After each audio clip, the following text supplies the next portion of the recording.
Давай сам. Сам.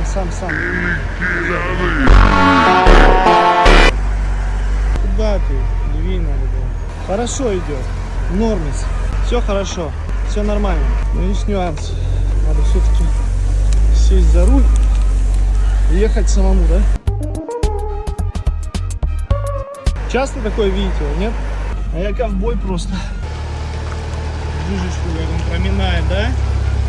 Молодец. Хорош. Техасский рейнджер. Просто отличный парень. Слышите этот звук? АСМР грязи. О, тут тяжко. Так, тут главное мне грязь не бороться. Оп. Тяжко ему. Ну что, я застрял.